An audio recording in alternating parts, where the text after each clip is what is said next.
Hello everyone, welcome. My name is Roland and the program is Shedding Shackles.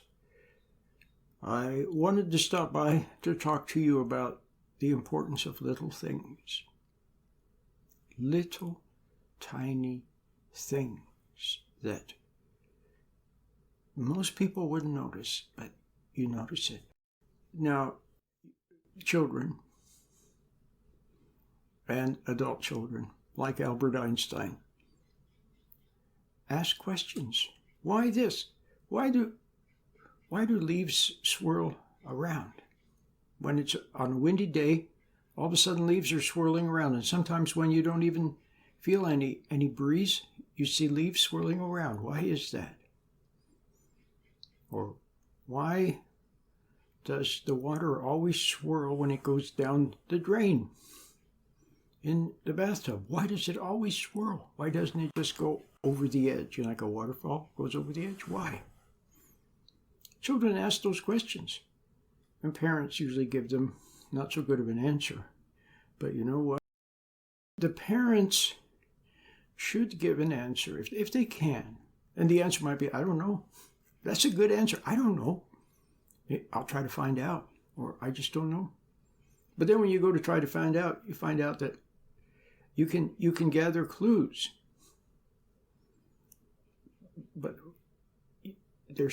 But nobody really knows for sure. But there are clues, and you can put the clues together. And then you might see for yourself. See, that's the best thing for the child. You give a little answer.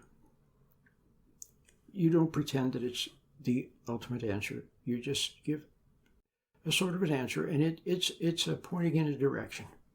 And then the child maybe will try to find out for himself or herself. And it's a discovery process. And sometimes it remains a question for a long time, and then all of a sudden you see the answer. So these kind of questions are very important. And then finding the answer, but waiting and gathering clues, and then seeing the answer.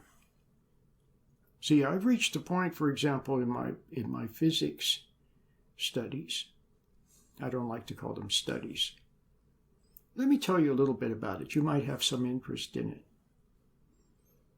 Several years ago, maybe it was 10 or 12 years ago, I was writing a book about Albert Einstein and about St. Augustine, and it involved some physics. And as I was writing the book, I said some very nice things. But at the same time, I discovered that I was a bit rusty when it came to trigonometry, and very rusty, or not even having really learned it in the first place, in calculus. So I began to do math every day for months and months, and for years actually. I did math every day. Every morning I would do some trigonometry problems. And then I added to it calculus. Then I started to do calculus problems. And this went on for a few years. And then I began, and at the same time, I studied physics more and more and more. More and more and more. So now I'm pretty good at calculus, pretty good at trigonometry, pretty good at algebra and pre-algebra and pre-calculus. And not only that, but I've also done a lot of physics studies. I have a lot of vocabulary. I have the jargon. And I've gathered a lot of clues. But at a certain point, when you're trying to understand something, you reach a point where you ask why, and nobody can tell you why. So you look for clues. So let's take something very simple, like why is iron attracted to a magnet? Why? Well, you discovered that it's because iron has unpaired electrons, and then when they line up with the same orientation as in the magnet. And then you have attraction. But that still doesn't answer the question, why? Why? Okay, so you line them up, and then why does that attract? See? So the next clue that you have to see is that when you're talking about iron being attracted to a magnet, what you're really talking about is the magnet induces a magnetic field in the iron, and then the fields interact. So it's actually the fields. So it's the fields. You see? Well, that's a very important clue. This morning I was once again looking at the question, why do leaves swirl around? Why do they make little dirt devils? And why a hurricane, and why is the center still? Questions like that. I was looking at them again, but I was looking at leaves swirling around, and somebody said, well, when you're looking at leaves swirling around, what you're looking at is the flow of air. See, it's the field of air that is moving the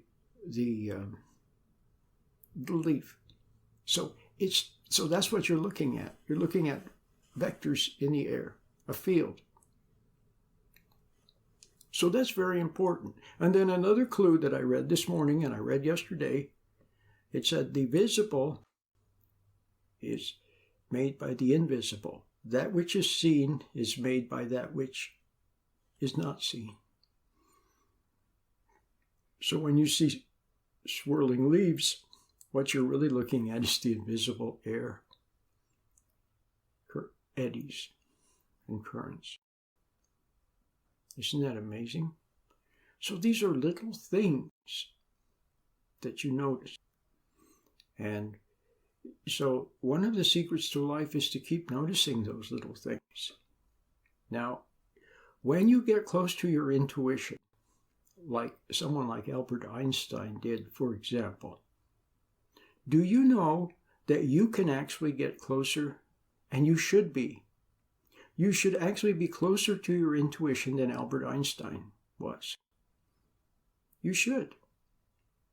See, Albert Einstein he kept asking why, and he wouldn't take mealy-mouthed answers, and he wanted to see for himself, and he had an interest in some things, and he had a carefree, independent spirit, and he didn't do very well in school because of that. He didn't. But there was one teacher that hated him. He hated Albert Einstein because Albert Einstein sat at the back of the classroom with a kind of a smirk on his face, like Alfred E. Newman from Mad Magazine. Kind of like, what, me worry? The teacher hated him. But you know what? Many, many years later, after Albert Einstein had discovered the theory of relativity and won the Nobel Prize and everything, the teacher said, you know what? He's a pretty smart guy. Had to admit it. So where was I going with all this? Oh yeah, so he was close to his intuition. See, first he intuited something. He knew something. They said he was unbudgeable. There was a nice man who wrote a biography of Albert Einstein. Pais, I think his name is. He was actually an associate of Albert Einstein. He said that they said about Einstein he was unbudgeable. So that's a made-up word. You know what budge means, to nudge something. He was unbudgeable.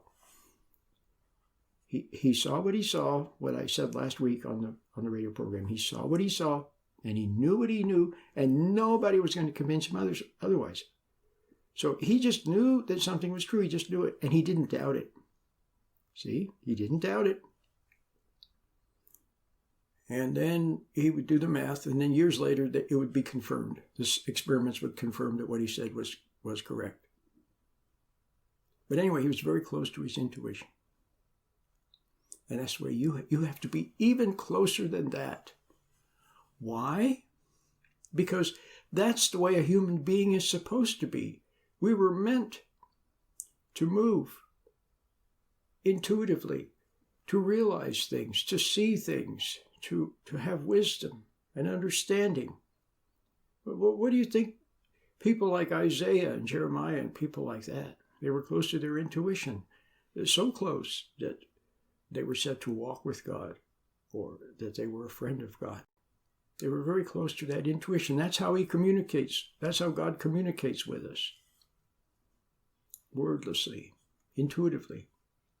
And then, see, things on the outside, they only confirm what you already know. Or perhaps the words of someone else might wake you up to see something. Like when I'm listening to the radio, I often listen to the Christian radio. 99% of it goes in one ear and out the other. But I do like it, though, when they do sometimes quote scripture verses. That I like.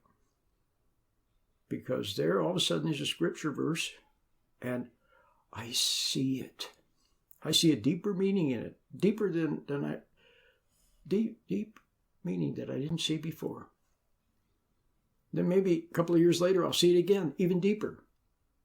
So you see, it's like a clue. But why do I know? So there's the little thing again. Do you see what I mean? So why do I notice such little things? And why does suddenly some little thing awaken me? And then I see, it's my intuition. Because not only does intuition help you to know wordlessly, to realize, to see, to say aha, to have the aha moment, but it also delicately nudges, makes something interesting to you. All of a sudden, something is interesting to you. Or you take note of something. It causes you to take note of it. I remember years ago, all of a sudden I heard what Christ had said. He said, all who sin are slaves. And something made me notice that. All who sin are slaves. And then I thought about it, and I wrote about it, and I pondered it, and it was in the background of my thinking from time to time, every day or many days, as something very, very nice. And then I went out into the world and I saw it over and over again. I saw people who were in dysfunctional relationships and codependent, and I saw addictions and I saw compulsions. And I saw governments enslaving people and people enslaved by hypnosis and enslaved by their emotions. And over and over again, I saw it. More deeply, more aspects, more facets of it. But it was just a little thing. So all of this magic that comes from the little thing, like look at calculus, for example. You know, what do? You make a very, very small, very, very small portion of whatever it is you're looking at. You know, and it's a very small amount of change. It's so small that it's almost zero, but it's not zero, but it's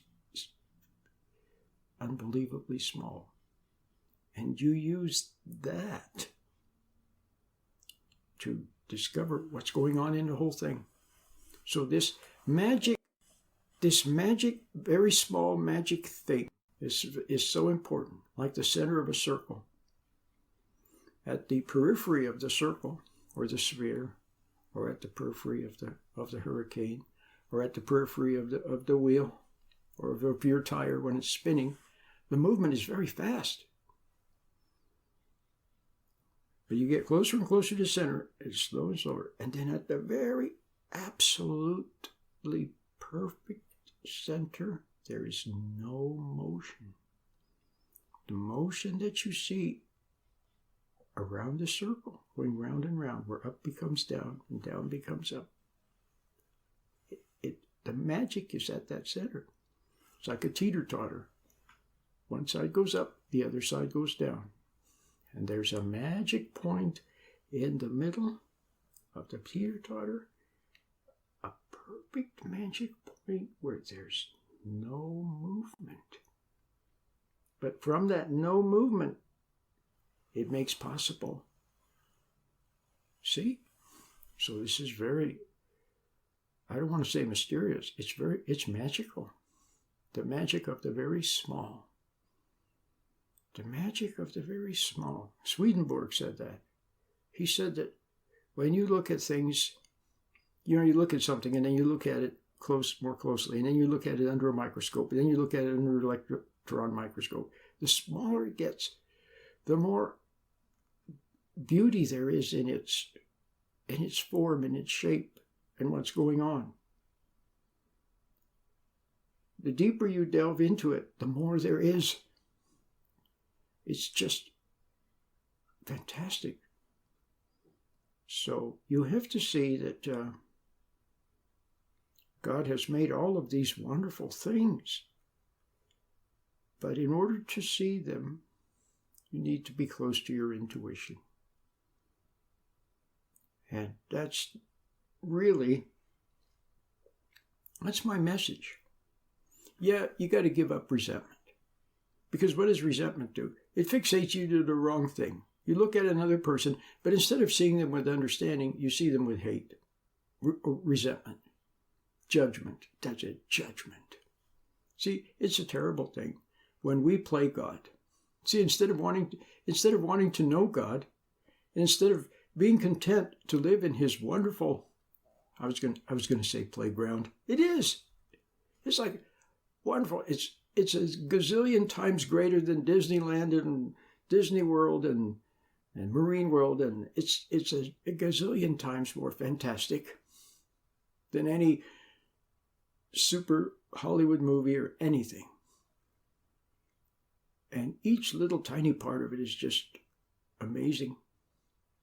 And so, anyway, yeah, you got to stop resenting other people. Stop resenting your wife and your husband and your brother and your neighbor and other people. Stop it.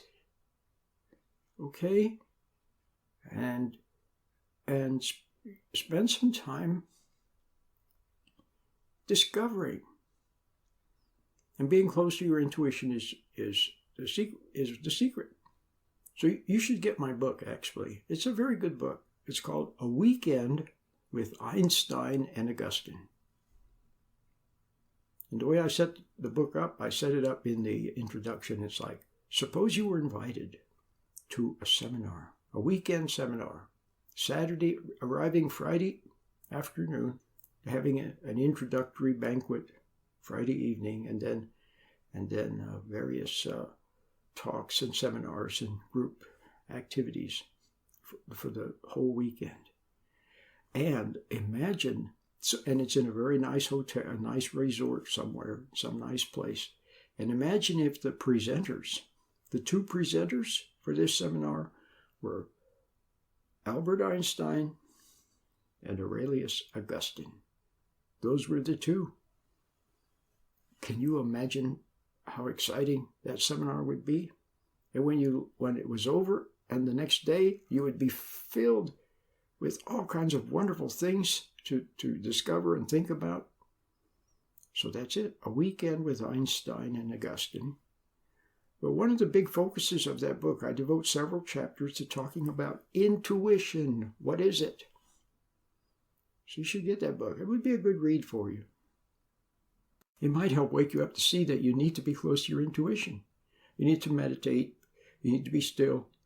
You need to have a spirit of inquiry and rekindle that desire to know things, rekindle that desire that you had when you were a little kid to know and to ask questions. Why?